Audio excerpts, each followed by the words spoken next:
The F-4U-4 Corsair was revered as one of the most formidable fighter planes of World War II and beyond. It was a marvel of aeronautical engineering. With its distinctive wing design and powerful engine, it achieved a top speed of over 440 miles per hour. Pilots love its robust construction and survivability, which combined with its performance, contributed to its legendary status in military and aviation history. That said, its incredible engine made the Corsair as feared as it was respected. We'll take you through the process the pilot had to go through to get a successful takeoff later in this film. My name's David Webb, and this is Blue Paw Print. The Corsair's fuselage was constructed of aluminum formers, intricately shaped for aerodynamic efficiency, and connected by longerons, which made for a lightweight and sturdy construction. Aluminum sheets up to 1/10 of an inch or 2.5 millimeters thick covered the frame, except for the control surfaces, which were covered in fabric. This made the Corsair strong and lightweight. The shape of the fuselage frame varied along its length. Forward of the cockpit, the frame was roughly oval, transitioning to a tear-shaped cross-section and then to a conical form towards the rear. The frame was divided into 4 main sections: engine, forward, middle, and rear, with a total length of 33 feet 8 inches or 10.26 meters. A fireproof bulkhead was installed between the engine and the forward section. To maximize the efficiency of its powerful engine, the Corsair was equipped with a large propeller, which needed substantial clearance for takeoff and landing. Extra-long wheel struts were considered as a solution. However, the Corsair's design got around this issue through its recognizable wing structure. The solution for the Corsair was adopting an inverted gull-wing W-shaped design. The wing at the roots was angled downwards at -23 degrees, and then the outer folding wing sections were angled upwards at +8.5 degrees. This innovative wing design allowed for shorter landing gear, which also reduced drag at the junction of the wings and the airframe.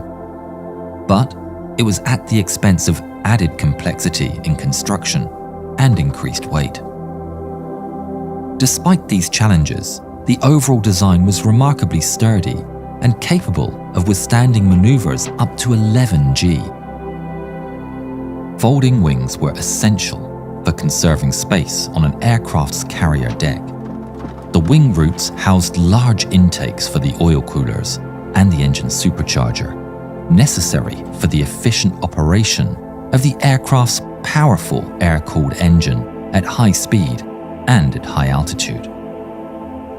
While functional for engine performance, these intakes produced a distinctive whistling sound at certain speeds, especially during dives, leading some Japanese ground troops to famously nickname the Corsair the Whistling Death.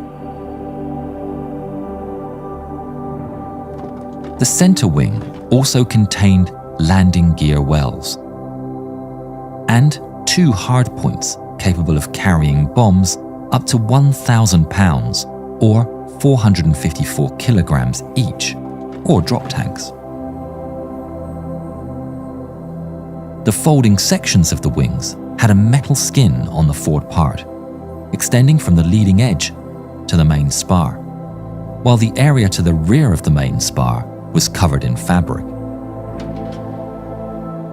3.50 caliber Browning M2 machine guns were mounted near the root of each folding console. Under the wings, racks were installed for HVAR 5-inch unguided rockets, accommodating 4 rockets per side. An essential aerodynamic feature was installing a 6-inch stall strip on the leading edge of the outer right wing, just outboard of the gun ports. This small addition corrected an early design flaw where the Corsair's wings had different stall speeds, causing the aircraft to tilt or even crash during landing. For instrumentation, a pitot tube was installed near the tip of the left wing, and a gun camera was mounted in the right wing near the guns. The Corsair's control surfaces were intricately designed to enhance its maneuverability and performance.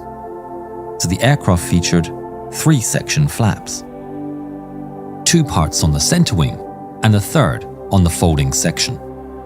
These flaps could have a downward deflection of up to 50 degrees for landing, which allowed for slower airspeeds without stalling. Additionally, the flaps could be deployed to 20 degrees for tighter maneuvers at slow speeds. Despite the many advancements of the F4U4 model compared to its predecessors, the Corsair still had some handling issues.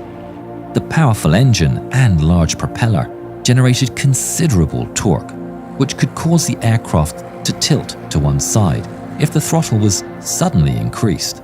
This was a significant concern during aborted landings, or if there were engine problems during takeoff. Pilots were advised to be cautious with throttle changes in such situations. If not carefully managed, an excessive increase of power could lead to wing clipping or even a complete rollover. In earlier models, this torque effect contributed to the Corsair being nicknamed the Ensign Eliminator, as it was particularly dangerous for inexperienced pilots who could overreact to the aircraft's behavior. The Corsair was powered by the Pratt & Whitney R2800 18W Double Wasp, an air-cooled radial engine renowned for its robust performance. This engine featured 2 circles of 9 specially arranged cylinders stacked one after the other, giving 18 cylinders in total. The engine displacement was 46 litres.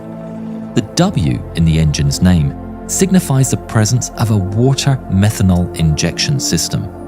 This system was capable of temporarily boosting the engine's performance at the expense of a significantly reduced lifespan of the engine. Under this boost, the engine could achieve a power output of 2,450 horsepower or 1,830 kilowatts. However, this mode of operation, known as Wartime Emergency Power, or WEP, was intended only for extreme circumstances. It could wear out the engine even when it was used for a very short period, drastically shortening the operational lifespan from hundreds of hours to a dozen minutes. During World War II, the average service life of a fighter engine was approximately 2 months of active duty, translating to around 50 hours of motor operation. The F4U4 was equipped with a 4-bladed Hamilton Standard hydromatic propeller, measuring 13 feet 2 inches in diameter, or a shade under 4 meters. This combination of the engine and propeller was integral to achieving the aircraft's maximum speed of 446 miles per hour, or 717 kilometers per hour, and a maximum climb rate of 4,360 feet per minute, or 22.1 meters per second. The Corsair's fuel system was designed with both capacity and versatility in mind, essential for its operational range in various mission scenarios. The main fuel tank was self-sealing, a critical feature for combat situations, and had a capacity of 233 US gallons, or 872 liters. This self-sealing design was a 2-layer system of rubber compounds encased in a metal outer shell. If the tank was punctured by a bullet, the inner sac would bulge under the force of the hit. The rubber around the newly created hole would then expand and close the leak, effectively self-sealing the tank. In addition to the main tank, the Corsair was equipped to carry additional drop tanks under the center wing pylons. Each drop tank had a capacity of 150 gallons, or 568 litres. The total volume of them both was even larger than the main tank. The fuel system was designed to supply the engine from any of the tanks, and notably, fuel from the drop tanks could be transferred into the main tank as needed. This flexibility in fuel management allowed for prolonged flight duration and operational adaptability. Without the drop tanks, the aircraft's maximum range was 1,156 miles, or 1,860 kilometers. With the drop tanks, the maximum range was considerably extended to 1,800 miles, or 2,890 kilometers. The Corsair's built-in armament consisted of 6 .50 caliber Browning machine guns. Underneath its wings was the option for 8 5-inch HVAR rockets in launch racks, and a combination of bombs,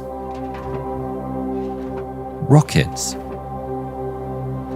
or drop tanks on the 2 underwing pylons. This flexibility meant that it could be equipped as a close support fighter bomber or a long-range fighter as needed. The maximum external load the aircraft could carry was 4,000 pounds or 1,816 kilograms. The standard armament Browning M2 air-cooled bout-fed machine guns with 3 in each wing was typical for American fighters of the era. These were effective against light enemy fighters. The 2 outermost machine guns on the Corsair held 375 rounds per barrel, while the remaining 4 had 400 rounds each. Gun convergence was usually set between 300 and 500 yards, depending upon the pilot's preference, enhancing accuracy in aerial engagements. They could fire between 750 to 850 rounds per minute at a muzzle velocity of up to 2,900 feet per second or 890 meters per second. The 650 grain or 42 gram bullets were effective in aerial combat up to 900 yards or 800 meters and could harm ground forces from an even greater distance. Each 5-inch high-velocity aircraft rocket, or HVAR, weighed around 134 pounds or 61 kilos and had a 7.5 pound or 3.4 kilogram warhead. These were used against relatively light ground targets. For heavily fortified targets, the Corsair could employ bombs of up to 1,000 pounds or 454 kilograms. Alternatively, it could be equipped with 2 11.75-inch or 298mm Tiny Tim rockets.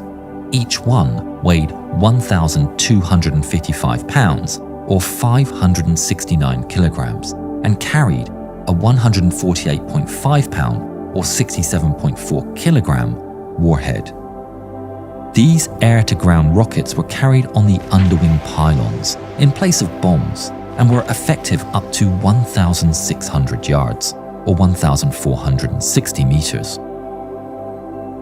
The cockpit of the Corsair featured a distinctively designed canopy with a slightly bulging midsection and a forward panel made of 1.5-inch or 38mm bulletproof glass, offering crucial protection while maintaining visibility.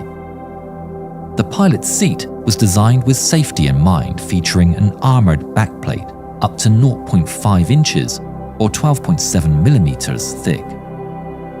Inside the cabin, the left side console housed the oxygen controls, wing folding controls, the engine control unit, which combined the throttle and related controls.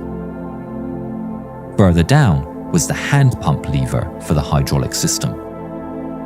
Also, on the left console was a sloped panel where the pilot could access the fuel, flaps, and landing gear controls.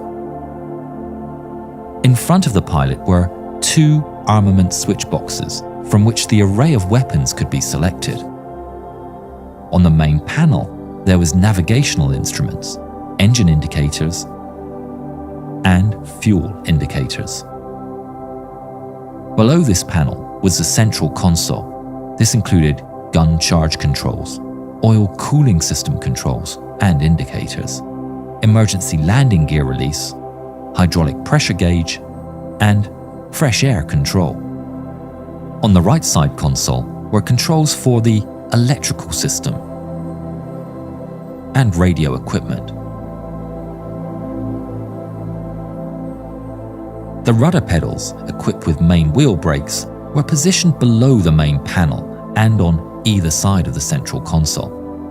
Directly in front of the pilot's seat was the control stick, which included a gun trigger switch, a bomb or drop tank release button, and a rocket launch thumb button. In front of the pilot was a simple Mark 8 reflector gun sight. Before starting the engine, the battery switch was turned on by the pilot. The fuel tank selector was set to on, and warning light bulbs were tested for functionality. The booster pump fuel switch was set to boost by the pilot. The ignition was turned to both, and the engine started. The mixture control was moved from idle cutoff to rich, and the engine idled at 600 to 800 RPM until oil pressure normalized. The pilot would then very gently ease the throttle until the engine reached 1000 RPM